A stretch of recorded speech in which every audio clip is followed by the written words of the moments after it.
Bienvenidos a una nueva edición de estos observatorios de hematología en los que tratamos de visibilizar y de acercar la hematología a la sociedad. Y esta vez lo vamos a hacer físicamente, porque nos hemos venido al centro de Barcelona, a esta carpa que se ha instalado con motivo del 64 Congreso de la Sociedad Española de Hematología. Y voy a empezar rompiendo las reglas. Llevamos un tiempo las sociedades científicas, las asociaciones de pacientes, incluso los periodistas sanitarios, intentando erradicar el lenguaje bélico cuando hablamos de cáncer. Pero hoy vamos a hacer todo lo contrario, porque lo que tenemos por delante es una batalla y esta tenemos que ganarla, porque si la perdemos, los que pierden son los pacientes. Estoy hablando del tiempo de espera para que un fármaco aprobado por la Agencia Europea del Medicamento llegue al Sistema Nacional de Salud. Estoy hablando de fármacos rechazados en los comités de posicionamiento terapéutico. Estoy hablando de inequidades entre las comunidades autónomas, incluso entre hospitales, una vez el fármaco ya ha sido aprobado por la Administración Central. Y siguiendo con ese lenguaje bélico, tenemos herramientas. Hay un documento elaborado por la Sociedad Española de Hematología y Hemoterapia y la Sociedad Española de Oncología Médica con propuestas para el proyecto de reforma de la Ley de Uso Racional y Garantías del Medicamento y los Productos Sanitarios. Un documento con 12 propuestas muy argumentadas que se basan en 4 pilares. Primero, aumentar la transparencia durante todo el proceso. Segundo, aumentar la presencia de médicos en los comités de posicionamiento terapéutico. Tercero, que el valor terapéutico de los fármacos esté siempre por delante del precio. Y cuarto, que se puedan revisar los informes una vez el fármaco esté en uso. ¿Qué nos falta? Pues lo que ya estamos empezando a conseguir, que el Ministerio de Sanidad considere inaceptable que la media en España para que un fármaco entre al Sistema Nacional de Salud sobrepase el año y medio. 517 días frente a los 90 de Alemania, los 200 y algo de Francia, los 300 y poco del Reino Unido. Que también sea inaceptable que solo dispongamos en España del 61% de los fármacos aprobados por la EMA desde 2017, fármacos oncológicos.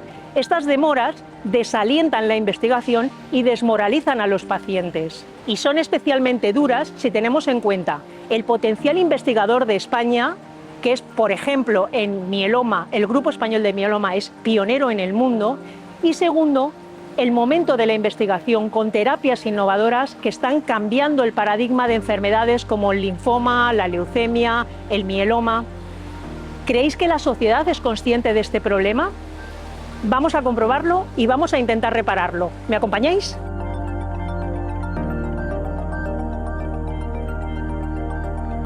Pepe Monge es paciente de mieloma, diagnosticado hace 6 años.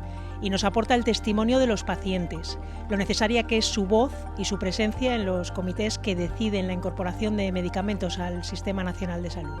Con Pere Barba, hematólogo y coordinador de la unidad de CAR-T del Hospital de la Vall d'Hebron, analizaremos el proceso burocrático que transitan los medicamentos desde el laboratorio hasta el Sistema Nacional de Salud, pasando por la Agencia Europea del Medicamento. Bienvenidos a este observatorio de hematología, en el que lo que tratamos es de visibilizar la hematología y acercarla a la sociedad, porque al final todos somos pacientes y tratamos temas que creemos que pueden interesar a todo el mundo. Y en el marco de este congreso, de este 64 Congreso de la Sociedad Española de Hematología y Hemoterapia, que es también el 38 de la Sociedad Española de Trombosis y Hemostasia y también el 38 de la Sociedad Internacional de Hematología, pues habréis visto que se ha instalado esta carpa en el centro de la ciudad, pues para permitir a la sociedad involucrarse en los temas que tratamos en este congreso. Y hoy vamos a hablar de un tema, como os decía, que nos afecta a todos, y es los medicamentos. No siempre sabemos en la sociedad cómo se financian los medicamentos, cómo llegan desde el laboratorio que los investiga o que los fabrica a las farmacias hospitalarias en nuestro caso o a las farmacias en vuestro caso. Y entonces vamos a descubrir un poco eso. Y yo en estos observatorios la verdad es que tengo mucha suerte porque siempre me rodeo de los mejores que me pueden dar las mejores respuestas. Lo vais a comprobar en la charla. Está conmigo, ha tenido la amabilidad de dejar las obligaciones hospitalarias para pasarse un ratito con nosotros, el doctor Pere Barba. que es hematólogo y es coordinador de la unidad de terapias CAR-T, que son terapias avanzadas en hematología. Luego os contará él un poquito más. El Hospital de la Vall d'Hebron. Gracias, doctor, por estar aquí. Buenos y está días. con nosotros también Pepe Monge, que es paciente de mieloma. Puede contar también ese testimonio de la aportación de los pacientes y ese testimonio en primera persona. Y sin más dilación, yo empezaría, ¿vale? Doctor, toca abrir fuego. ¿Cómo llegan los medicamentos desde el laboratorio a la farmacia hospitalaria? Bueno, en primer lugar, gracias por la invitación y un placer estar aquí, ¿no? Es un recorrido largo, que empieza lógicamente con los ensayos clínicos, algo que los hematólogos y los médicos en general, pero yo creo que los médicos que nos dedicamos sobre todo al cáncer tenemos muy aprendido y muy claro que es el camino para desarrollar los fármacos. Los ensayos clínicos utilizan los fármacos en pacientes en diversas fases, de la fase 1, fase 2, fase 3, y normalmente a partir de la fase 3, en algunos casos en fase 2, pues los resultados de estos estudios se envían a las agencias regulatorias, ¿eh? En el caso de Estados Unidos está la conocida la FDA, en el caso de Europa es la Agencia Europea del Medicamento. Y en este contexto de la Unión Europea es la que aprueba los fármacos, que esto a veces genera confusión porque hay gente o pacientes o personas que creen que los fármacos se aprueban en los países, ¿no? En el caso de España, por ejemplo, los fármacos se aprueban en Europa por la Agencia Europea del Medicamento. Lo que pasa es que después cada uno de los países tiene que regular el precio y la inclusión de este fármaco en la cartera de servicios, ¿eh? Entonces el Ministerio de Sanidad en este caso evalúa la aprobación de la Agencia Europea del Medicamento y la introduce o no en la cartera de servicios. Puede rechazarlo, puede aceptarlo tal cual o puede modificar las condiciones de su uso en España. Y esto, como podemos discutir después, lleva un tiempo bastante largo que tiene un impacto claro para los pacientes, sobre todo. Claro. ¿Los pacientes tenéis voz en este proceso, en esta decisión? Evidentemente no en la Agencia Europea del Medicamento, que es el organismo que lo aprueba, el regulatorio, pero una vez llega a España, en esos comités que hay dentro del Ministerio de Sanidad para decidir qué fármaco se mete en el sistema o qué fármaco se financia o no, ¿tenéis voz? Desgraciadamente no. ¿Y crees que deberíais tener voz? Somos una parte de ello. Es decir, en los pacientes de mieloma los pacientes oncológicos formamos parte también de ensayos clínicos. O sea, que somos parte activa de todo el proceso, ¿no? Pero luego no se tiene en cuenta ningún criterio de opinión o de consulta para establecer o bien precios o bien la urgencia de un medicamento pues llegue antes al paciente, ¿no? Y sería fundamental, ¿no? Porque vosotros podríais aportar ese testimonio del que yo hablaba antes, de la primera persona, de, oiga, es que esto tiene este valor clínico para mí. Claro, es un proceso que antes hablaba con el doctor, que no sabemos muy bien los criterios establecidos para que un medicamento se apruebe, ¿no? Pero bien es cierto que a los pacientes o a las asociaciones de pacientes tampoco se les consulta, ¿no? Tampoco se consulta muchas veces a la comunidad médica para que un medicamento llegue antes, viendo su efectividad sobre el bienestar del paciente, ¿no? Con lo cual es algo que los criterios de aprobación quedan ocultos, ¿no? No sabes muy bien, entiendo yo personalmente que son criterios económicos para que un medicamento no llegue con la celeridad de vida, pero claro, sería bueno, para mí imprescindible, que se escuchara a los pacientes, que duda cabe. Igual que a la comunidad médica, igual que a la industria farmacéutica, a las compañías farmacéuticas, es decir, esto es una labor de todos. Luego lo hablaremos porque la profesión médica tampoco está demasiado bien representada en esos comités, pero bueno, lo abordaremos después. Pero me gustaría también, para que la gente lo sepa, decías que llega a los países, pero ¿otros países tienen un sistema mejor que el nuestro? Tienen un sistema diferente. No me atrevería a decir si es mejor o no, pero por ejemplo, ¿Más ágil? Hay países como Alemania que tienen una aprobación primero prácticamente automática, es decir, todo lo que aprueba la Agencia Europea del Medicamento está disponible para los pacientes y hay un tiempo de discusión de esta indicación que puede retirarse o no pero el porcentaje de fármacos que se aprueban en Alemania o que están disponibles para el uso en Alemania es muy muy alto, es alrededor del 80% o 85% de los fármacos aprobados por la EMA. ¿Y en España? En España, si no estoy equivocado, se sitúa alrededor del 60%.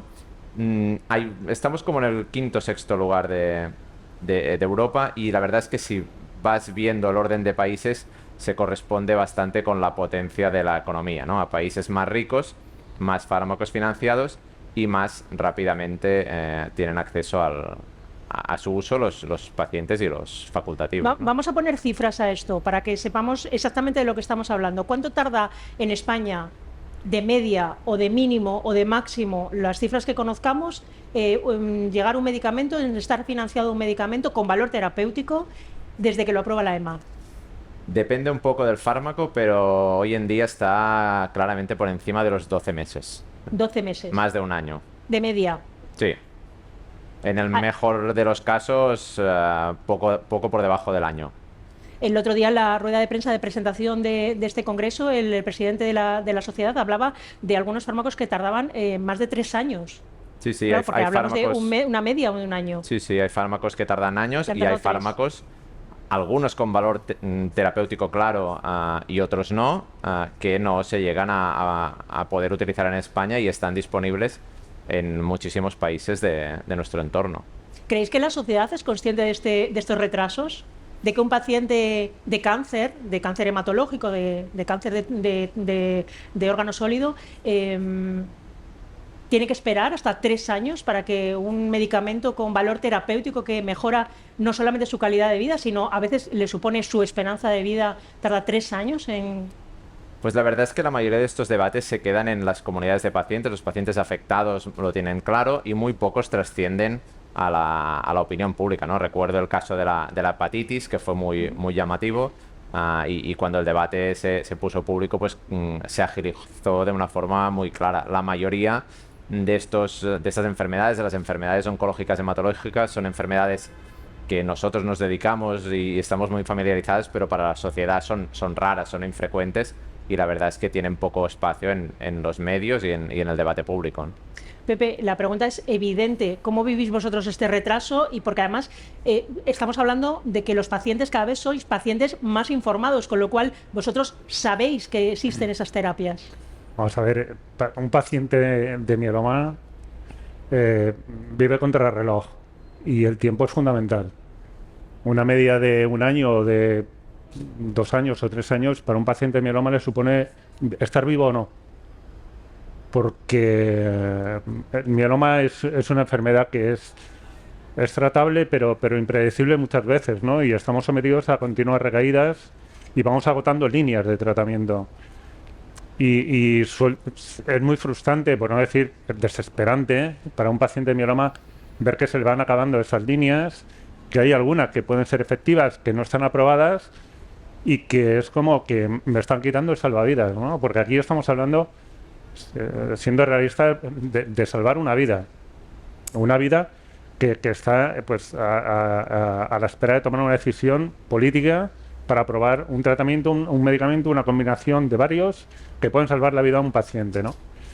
Con lo cual lo vemos, si fuera otro tipo, lo vería con cierta, a lo mejor, tranquilidad, pero a mí me supone la diferencia entre estar vivo o no. Es decir, muchos pacientes, desgraciadamente, pues no ven eso, ¿no?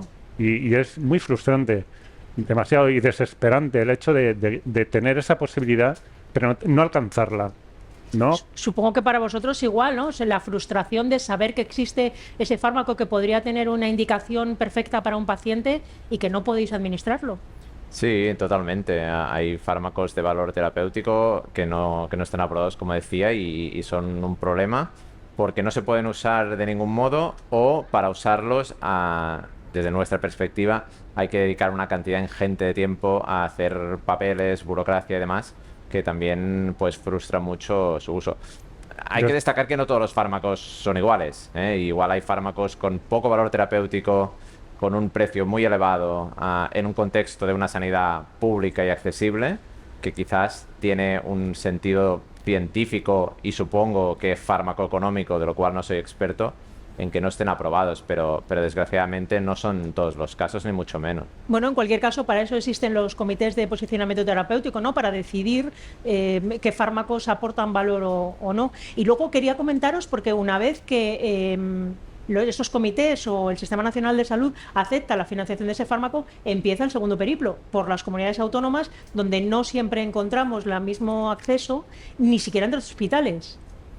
Es correcto, sí, hay fármacos que al hacer el paso de la comunidad, que al final es la que va a financiar el fármaco en la grandísima mayoría de casos, añaden pues condiciones adicionales o restringen ciertas indicaciones y eso es así. Eso para un paciente, perdona, es pues igual, ¿no? Es decir, no hay una equidad a nivel de ser tratado dependiendo de una comunidad autónoma a otra, ¿no? Es decir, pues hay pacientes en determinadas comunidades autónomas que ven esperanzados a lo mejor acceder a un tratamiento que en otras comunidades autónomas no se está aplicando, y es por el mismo criterio, ¿no? Que está incluso diciendo, en ensayos, ¿no? también, ¿no? Hay ensayos Claro, clínicos que no tienen acceso. Pero no, eso también otras frustra no. mucho. Yo Ya. voy con la frustración porque debe frustrar mucho también al doctor, sabiendo que hay una evidencia científica, de decir, ostras, este tratamiento funciona, lo quiero aplicar a un paciente, pero no puedo, ¿no? Y eso, a nivel médico y a nivel paciente, es como decir, no nos dan armas para esta guerra, o que no tenemos con lo que luchar. Y lo realmente dramático aquí es que estamos hablando de vidas. Tan simple como eso, ¿no? Y bueno, pues si un medicamento, yo siempre digo lo mismo, vale, un medicamento cuesta mucho, pero entonces empezamos a poner también precio, ¿cuánto cuesta salvar una vida? O ponemos valor a una vida.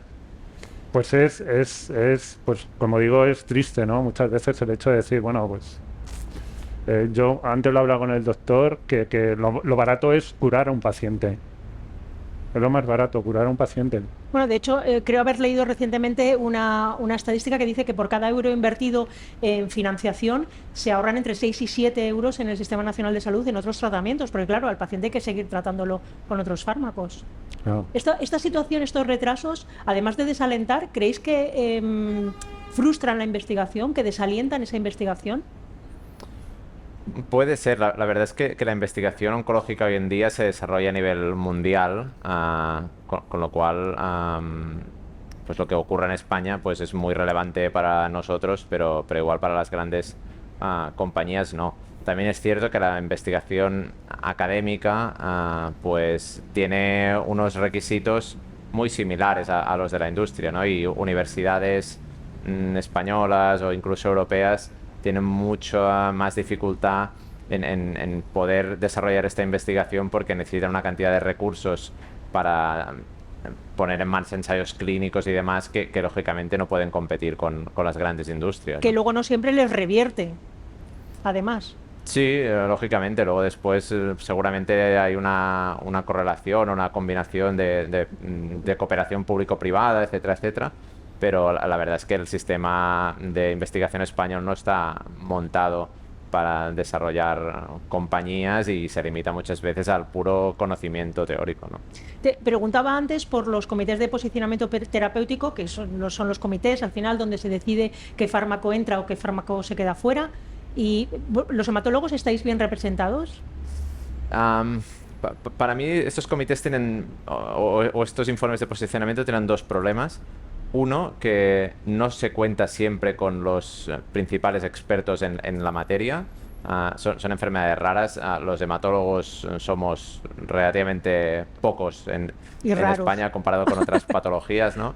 Y al final el número de expertos es limitado, ¿eh? Y como decíamos antes, nos conocemos un poco todos. Y el problema es que los que deciden no siempre son expertos en la patología. Y el segundo problema, que yo creo que sí cabe es mayor, es que estos informes son muy rígidos. Es decir, esto una vez se firma por el ministro, por el subsecretario, esto queda allí para los siglos de los siglos, aunque la evidencia científica cambie, ¿no? Estas son discusiones que tenemos habitualmente con las autoridades, ¿no? Han aparecido nuevos estudios clínicos y para modificar esos informes es altamente complejo, y lo que vale en 2022 probablemente no sea cierto en 2025 o 2026, ¿no? Pero hay una regla en esos comités que es que el valor terapéutico no se pone, o sea, lo primero que se valora es el precio. Bueno, en los O al menos informes, en la balanza. claro, en los informes científicos se valora también lo que aportan, ¿no? El valor que aportan. Luego después en la decisión, pues el precio pesa y lógicamente los fármacos extremadamente caros, en un contexto, insisto, de sanidad pública, pues a veces son restringidos por las autoridades, ¿no? Pepe, ni me atrevo a preguntar qué opináis vosotros de que el precio esté por delante del valor terapéutico. Casi no me contestes. No, vuelvo un poco a lo de antes. ¿Qué precio tiene una vida, no? Es triste que todo... Entendemos que se tenga que poner un precio, pero el posicionamiento no tiene, o los criterios no se tienen que regir solamente por el precio, ¿no? También la efectividad y el bienestar sobre el paciente, ¿no? El sistema sanitario de salud tiene que valorar todo. Por eso se tiene que conocer todas las partes, ¿no? A la comunidad médica, a los pacientes, a la industria farmacéutica, es decir, que intervengan todos, que no esté sujeto al criterio de una persona para que ese medicamento sea viable, ¿no? O se posicione de una determinada manera o sea financiado. Es triste, vuelvo a decir, que eso no seamos parte activa, los pacientes. Y además es que es muy frustrante, como decía antes, aquí en mieloma múltiple tenemos los grandes especialistas en España, es decir, los grandes investigadores especialistas en mieloma múltiple están aquí, en este país. Y sin embargo, todo lo que se investiga, a todo lo que se llega, a todas las terapias, a todos los medicamentos, luego reciben un parón y no son aprobados y no llegan al paciente, ¿no? Bueno, no sé, vuelvo a lo de antes, el precio de la vida no tiene precio. Claro. Y eso que existen fórmulas, porque pensamos que el fármaco fija el precio, la farmacéutica, y como tal llega al Sistema Nacional de Salud, pero no siempre es así, ¿no? Existen fórmulas, tenemos los últimos terapias sí que son costosas, entonces para que no supongan un quebranto a la sostenibilidad del Sistema Nacional de Salud, sí que se han investigado otras fórmulas como un techo de gasto para pagar. ¿Cómo funcionan estas fórmulas? ¿O riesgo compartido? Sí, son fórmulas de pago. Quizás el más conocido es el riesgo compartido, que normalmente consiste en que el pagador, en este caso pues la comunidad autónoma o el Estado, dependiendo, pagan una parte del fármaco y luego después se hace un segundo pago si este fármaco es efectivo, ¿no? Y se define la efectividad como pues lo que sea, curación o libre de enfermedad a los 2 años, lo que sea. Son fórmulas que ayudan al sistema y que facilitan que los fármacos extremadamente caros puedan llegar al paciente, y esto al final forma parte de la negociación entre el Estado y las propias compañías, ¿no? Aquí realmente los médicos tenemos poco papel, ¿no? Uh-huh. Cuando hablamos de estos retrasos, recuerdo que estamos hablando de una media de casi 1 año y medio en incorporar un fármaco. Estamos hablando de, creo que eran 517 días frente a los 90 de Alemania, 200 en Francia, 300 en Reino Unido.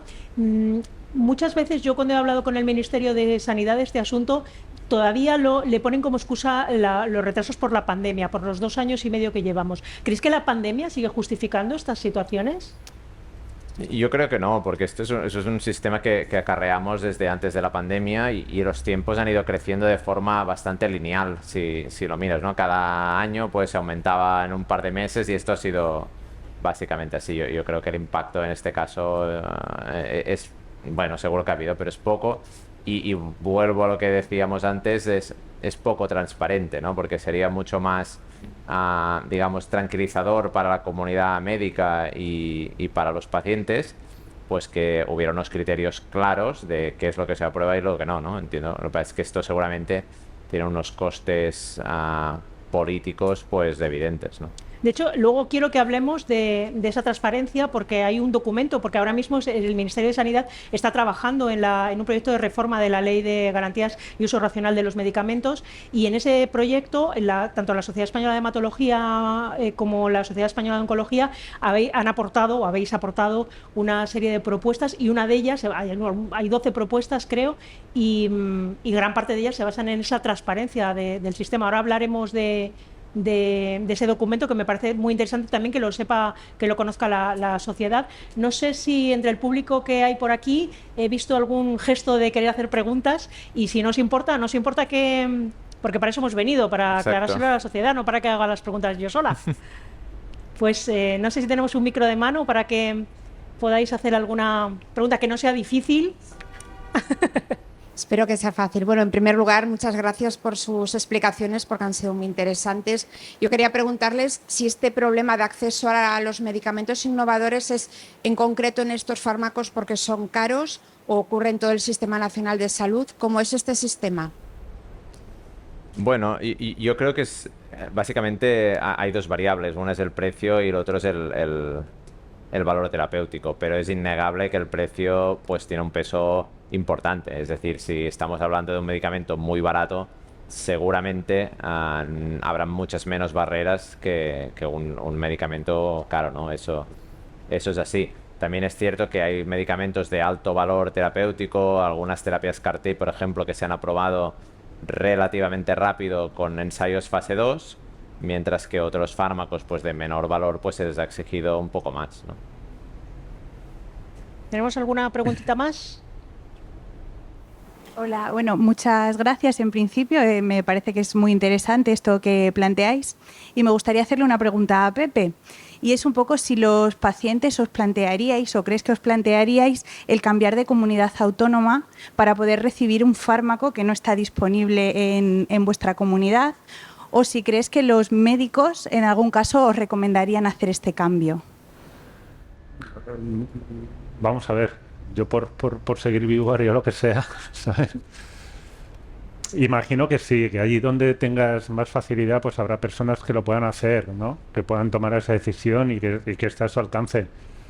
Bueno, pues el criterio ya lo pone cada uno, ¿no? Es igual que los médicos, no sé si recomiendan o no, pero aquí lo realmente triste para el paciente es que no tengamos acceso, independientemente de la comunidad autónoma en la que uno viva, ¿no? Porque el Sistema Nacional de Salud debe de dar cobertura a todos por igual, ¿no? Porque si no, no tenemos esa equidad como pacientes a ser tratados, y también incluso en el diagnóstico, ¿no? Pero sobre todo en el tratamiento, porque, como digo, el mieloma es una enfermedad un poco particular dentro de los cánceres hematológicos. Vamos agotando líneas de tratamiento y, claro, son balas perdidas, ¿no? Que uno pues ve que le quedan pocos salvavidas, digamos así, ¿no? Ahora con las CAR-T pues es una esperanza porque es un tratamiento innovador que ha dado unos resultados muy positivos también en mieloma, y ahí es donde nos centramos todos, ¿no? Pero debería ser genérico, no por comunidades, porque entonces es que vaya diferencia, ¿no? No sé, yo siempre, claro, yo como paciente digo, hostias, es que la vida es para todos igual, ¿no? Y seas de Cataluña donde estamos, seas de Castilla y León, seas de donde sea, ¿no? Y tenemos el derecho también. El Sistema Nacional de Salud tiene que garantizar, el Estado tiene que garantizar el derecho al bienestar del paciente, sabiendo que hay medicamentos, hay combinación de medicamentos, de tratamientos que son efectivos, que está demostrado que son efectivos, ¿no? Bueno, la realidad es precisamente todo lo contrario. A mí esta mañana lo que me comentabas era que sois los pacientes los que sois proactivos a la búsqueda del médico y del tratamiento. O sea, como decía yo antes también, los pacientes cada vez son más pacientes informados y entonces ya no se las cuelan con queso, digamos, ¿no? O sea, quiero decir que ellos participan activamente en el proceso de su tratamiento. Sí, yo como paciente participé en ensayos y sí, vamos, porque creo que, vamos, yo formo parte de todo esto, ¿no? Yo no puedo ser ajeno. Hay pacientes que no lo ven así, pero yo formo parte de esto. Me gustaría también, pues, reivindicar esa figura del paciente que es muy proactivo, que participa en ensayos médicos para facilitar esa investigación, para curar su enfermedad, que te puede llegar a él o no, pero seguro que a los que vengan detrás le llegará de algún modo u otro, ¿no? Y básicamente participamos un poco, la motivación es esa, ¿no? Que realmente la enfermedad que padecemos pues se llegue si no a cronificar, que se habla de eso, a curar en un futuro, esperemos que próximo, pero los enfermos que vengan detrás, que vendrán, pues que se encuentren con un abanico de, como yo me he encontrado, que hace 20 años no había en mieloma prácticamente nada, había 2 líneas si acaso, y yo cuando me fui diagnosticado ya tenía varias líneas, es decir, pues mi reconocimiento y mi admiración a todos esos pacientes que en ese proceso formaron parte de todo para que yo también tuviera esto, ¿no? Y es un poco devolver eso a la sociedad incluso, ¿no? Y yo particularmente también a los médicos y investigadores que sé que se dejan pues la vida en ello, en nunca tiran la toalla por seguir investigando y por tratar a los pacientes y tal. Es una sinergia entre todos que es lo que debería ser tomado en cuenta a la hora de ese resultado final, que es el acceso al tratamiento y al medicamento, ¿no? Si formamos parte en el proceso anterior, formamos parte en el todo, ¿no? Doctor, habéis hablado varias veces de las líneas de tratamiento. No sé si que expliquemos un poquito y si en esos comités también se decide la posición que ocupa el fármaco dentro de las líneas de tratamiento y si también el precio es un factor en ello. Sí, las líneas de tratamiento, pues bueno, es en qué lugar o en qué orden se utilizan los medicamentos, ¿no? Hay medicamentos que se utilizan al diagnóstico de entrada, y que a veces permiten pues la curación en algunos casos. Luego después cuando el paciente recae pues se trata con la segunda línea, después la tercera, etcétera, etcétera. Los comités deciden en qué línea se utiliza un fármaco, sobre todo en base en los ensayos clínicos. Los ensayos clínicos, y creo que Pepe lo ha explicado muy bien, son la base de la investigación. Y aparte, o sea, que quiero reivindicar su importancia porque es un win-win para todo el mundo, ¿no? O sea, los pacientes tienen acceso o sea, los primeros ensayos clínicos, lo ha mencionado Pepe también, en mieloma con CAR-T, se empezaron en España hace pues unos 3 o 4 años, ¿no? Hubo pacientes españoles que pudieron recibir esta terapia que a día de hoy no está disponible a nivel comercial todavía. Es decir, los pacientes participan en la investigación y tienen acceso a esas nuevas terapias. ¿En ensayos o en compasivo? En ensayos clínicos. El sistema de salud se ahorra el precio astronómico de muchos de estos fármacos, porque esto lo paga, digamos, el ensayo de la compañía.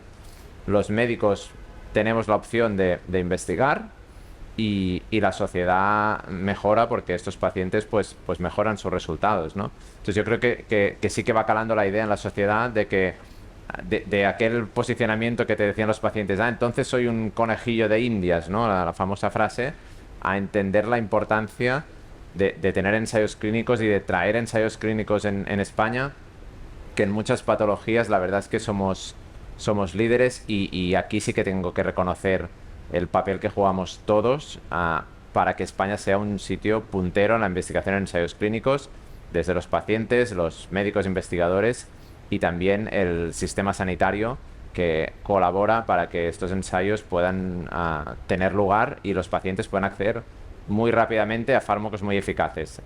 La segunda parte, que es la disponibilidad comercial de estos fármacos, seguramente es mejorable, ¿no? En tu práctica clínica sí que has notado que hay un cambio de mentalidad respecto de los pacientes respecto a los ensayos clínicos. Sí, yo lo he notado respecto a hace un tiempo.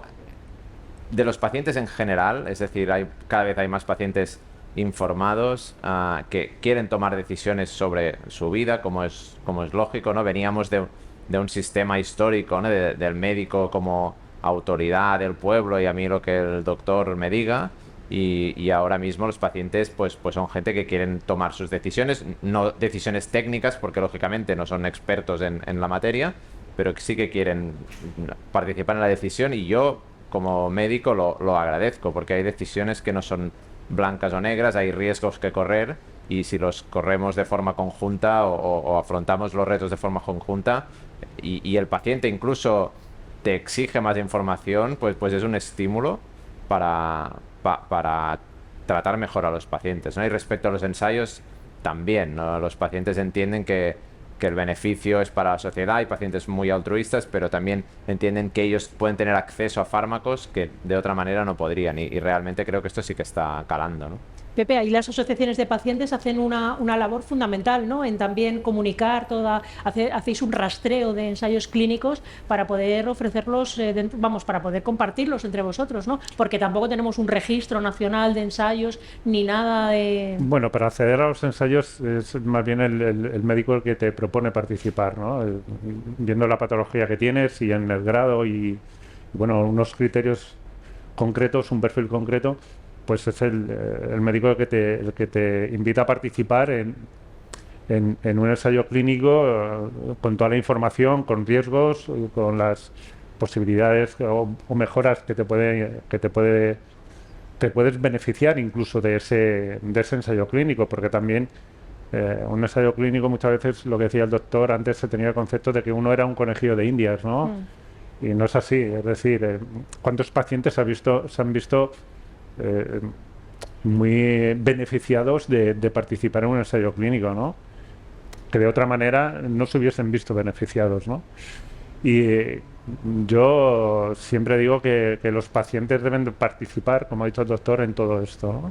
Y somos muy partícipes en todo ello. ¿Y hay trasvase entre comunidades? Es decir, a ti te lo dice tu hematólogo, pero, por ejemplo, puede haber un ensayo perfecto para ti, tú que eres de Madrid, lo puede haber en Badajoz.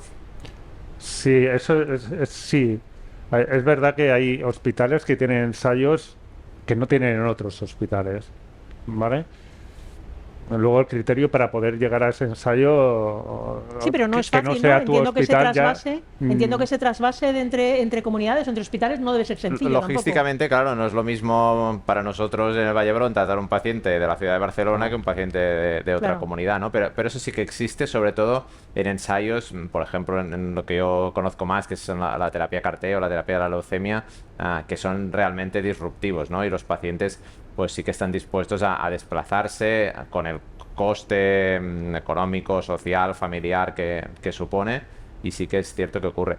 Es muy cierto también lo que tú comentabas de que no hay un registro universal y no hay una página web sencilla que se pueda consultar, y a veces tenemos consultas por todos los medios inimaginables, redes sociales, WhatsApp, correo electrónico, de médicos que están muy muy cerca físicamente de nuestro centro y que no conocen estos ensayos, y esto es una labor que creo que no sería muy difícil de hacer, y que todo el mundo tuviera acceso a estos ensayos, incluidos los propios pacientes, ¿no? Y que puedan decir, oye, me he enterado que hay un ensayo en tal centro, tal, ¿no? Como ocurre en el Reino Unido o en Estados Unidos.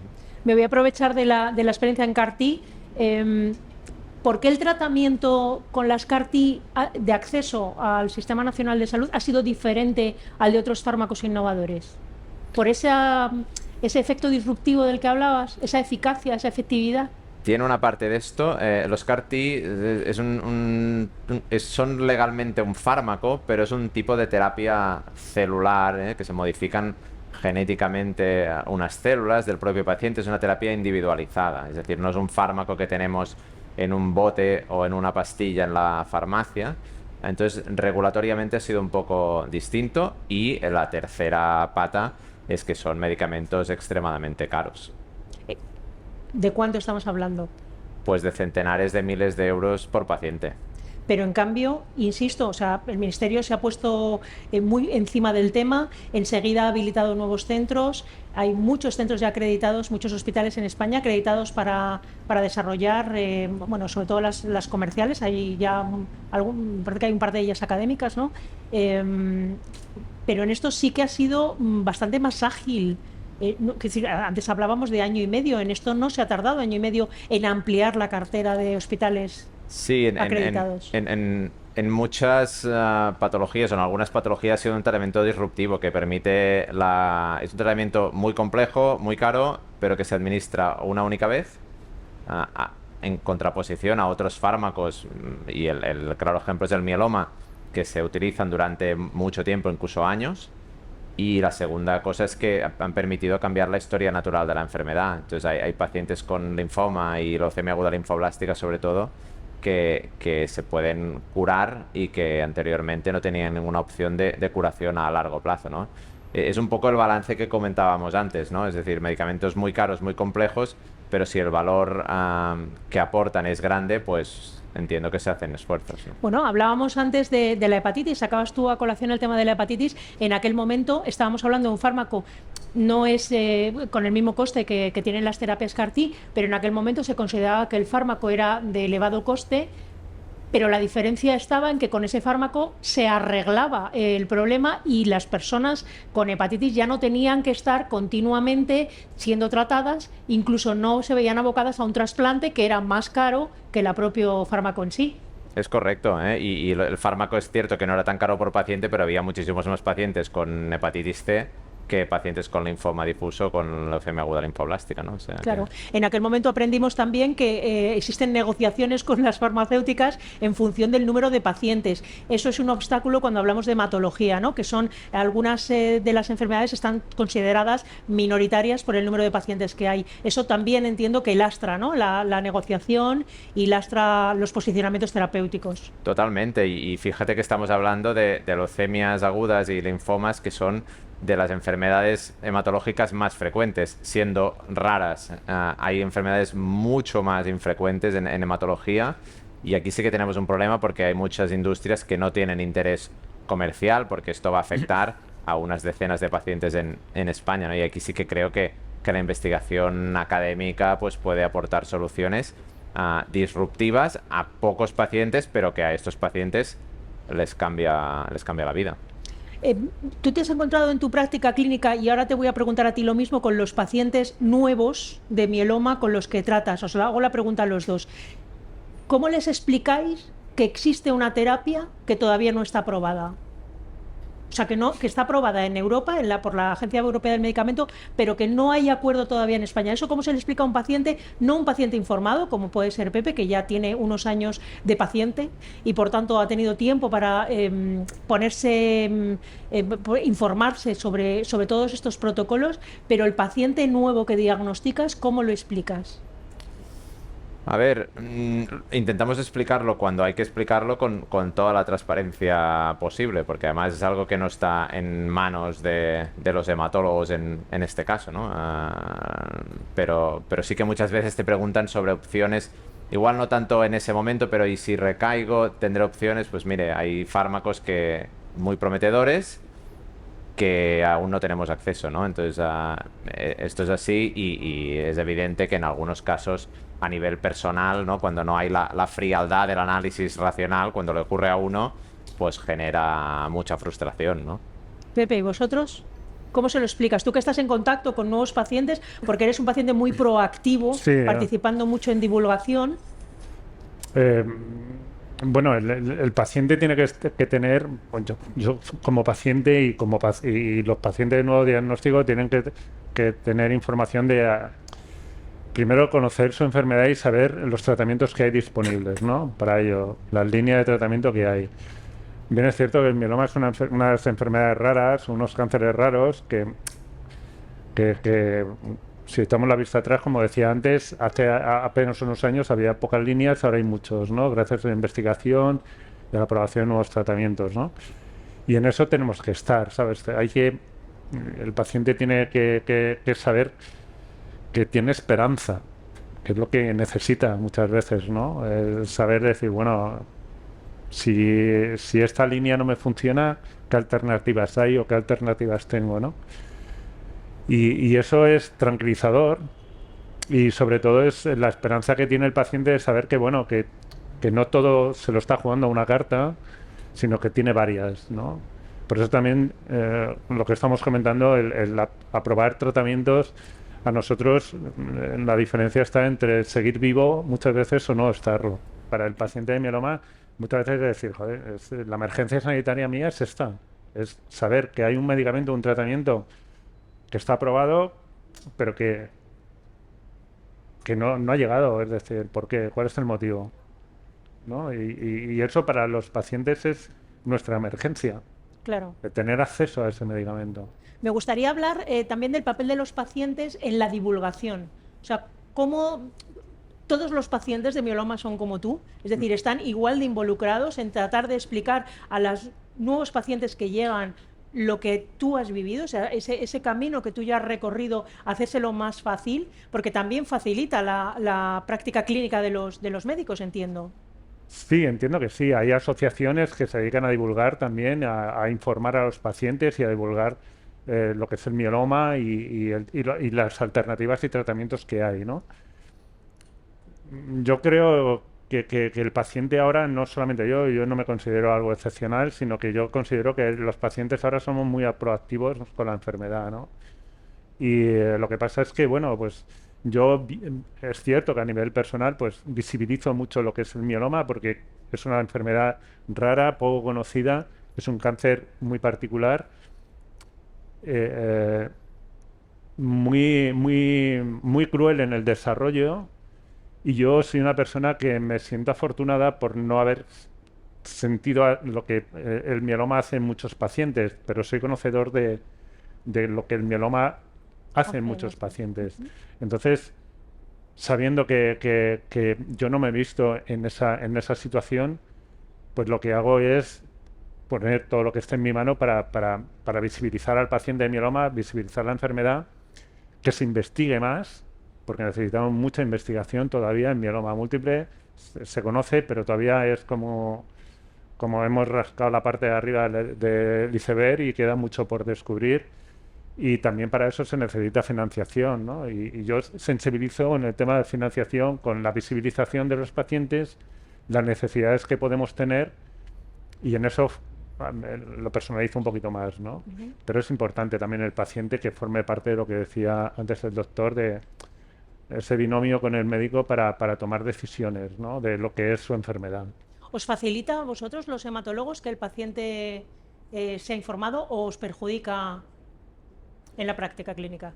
Pues te puedo hablar de mi experiencia personal. Ahí ya busco. A mí me facilita y me estimula y creo que es interesante y yo lo agradezco. Puede ser que haya quien se sienta cuestionado, no te digo que no, pero bueno, para eso estamos al servicio de los pacientes al final y tienen absolutamente todo el derecho de opinar sobre su enfermedad, porque al final van a ser ellos los que sufran las consecuencias, ¿no?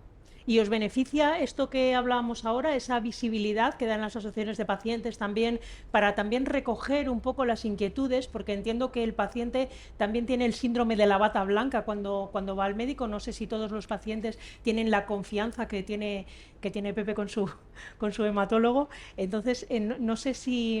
Y ese papel de confianza, de arrope, digamos, muchas veces también lo dan las asociaciones de pacientes, tienen un papel fundamental. Sí, Supongo que eso... Vosotros colaboráis activamente con las asociaciones de pacientes. Sí, es un papel totalmente fundamental porque además atrae pues muchas cosas, ¿no? Visibilidad, financiación de la investigación, son unos grandes recaudadores de recursos y al final pues es un entorno de competencia, ¿no? Y los recursos son limitados y la verdad es que nos ayudan mucho.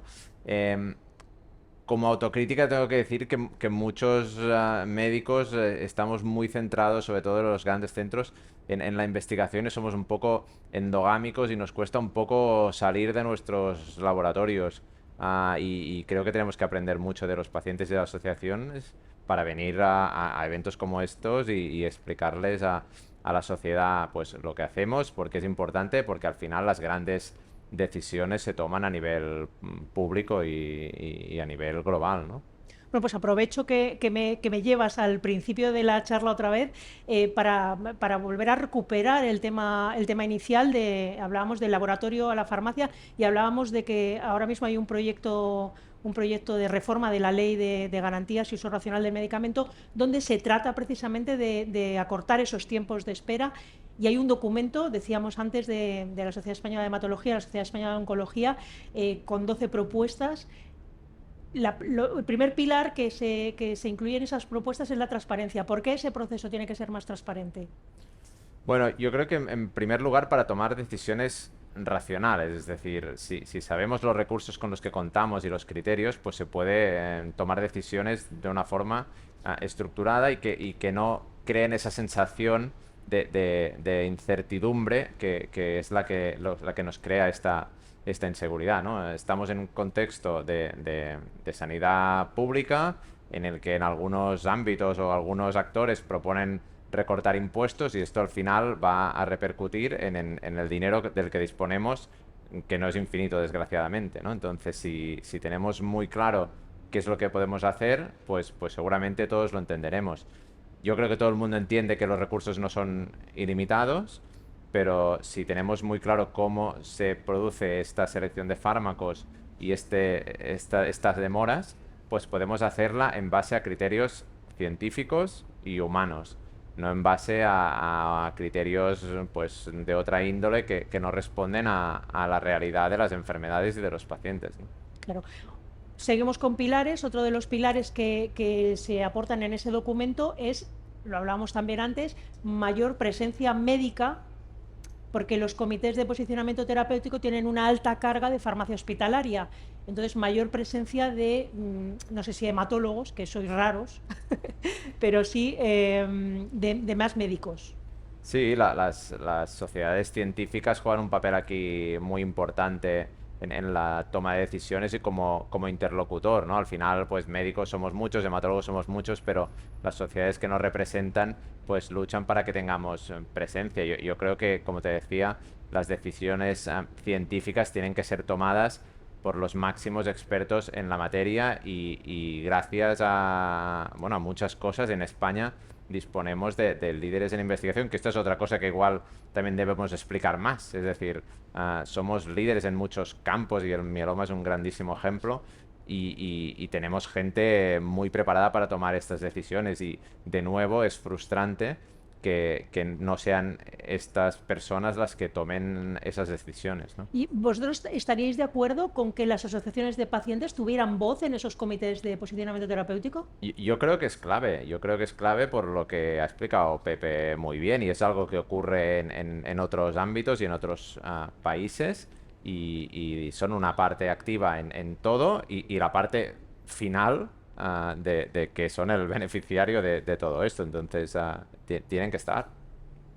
Por supuesto que el valor terapéutico es otro de los pilares, esté por delante del precio, eso lo hemos comentado antes, y también hemos pasado antes de refilón por otro de los pilares que me parecen fundamentales, que es que se puedan revisar los informes, no sé si con el modelo alemán, que como tú explicabas, aprueba el fármaco una vez que lo saca la farmacéutica y una vez que está en uso, digamos, iba a decir en el mercado, pero mejor en uso clínico, se revisa su eficacia pasado un periodo de tiempo, pero que los informes, porque en España se quedan ahí y no evolucionan, no se revisan.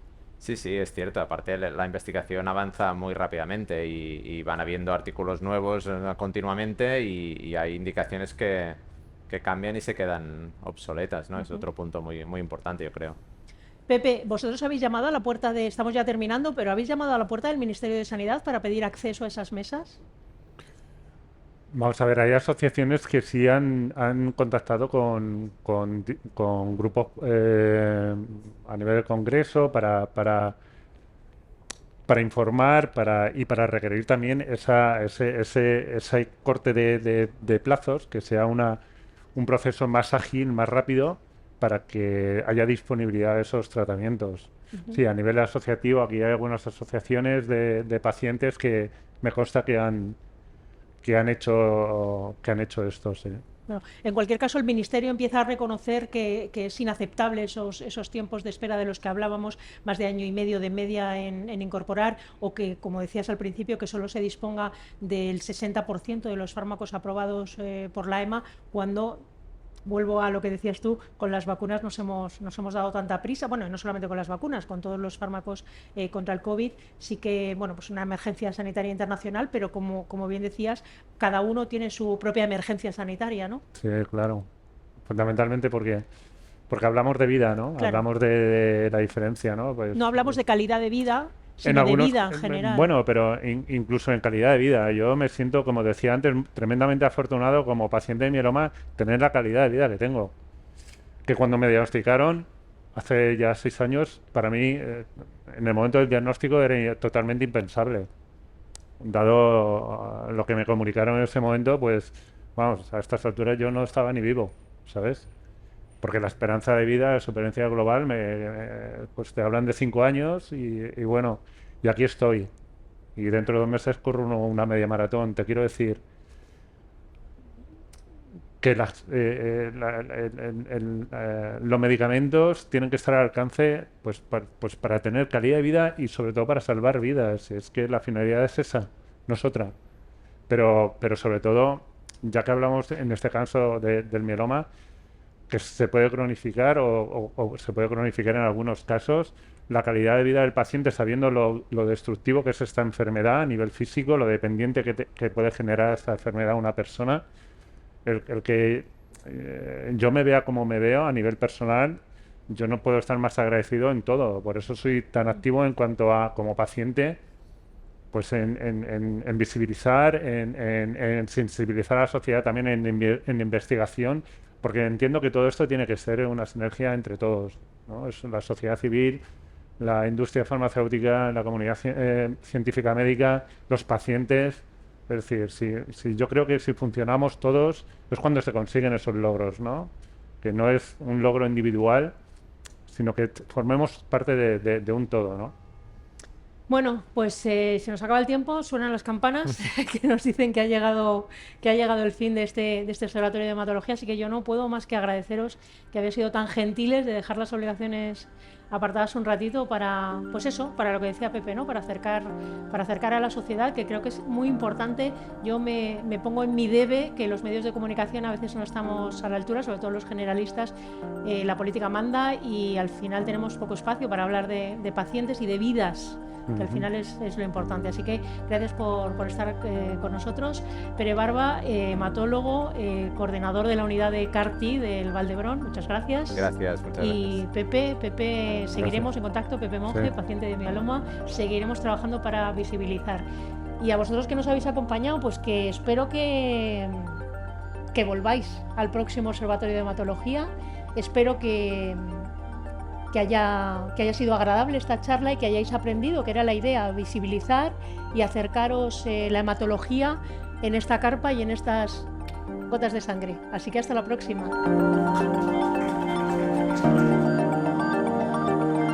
Cerramos aquí una nueva edición de los observatorios de hematología, que es vuestro ya para que podáis volver a verlo, para que podáis analizarlo, compartirlo. Esta vez hemos querido hacer divulgación básica, acercar el problema que supone que se tarde tanto en financiar un fármaco una vez es aprobado por la Agencia Europea del Medicamento. Espero que el viaje haya sido agradable y que sirva para esa batalla que hablábamos al principio. Las innovaciones terapéuticas no se pueden quedar en el laboratorio y entre papeles. Tienen que llegar a los pacientes porque esa es su razón de ser y porque para ello significa la diferencia entre el día y la noche.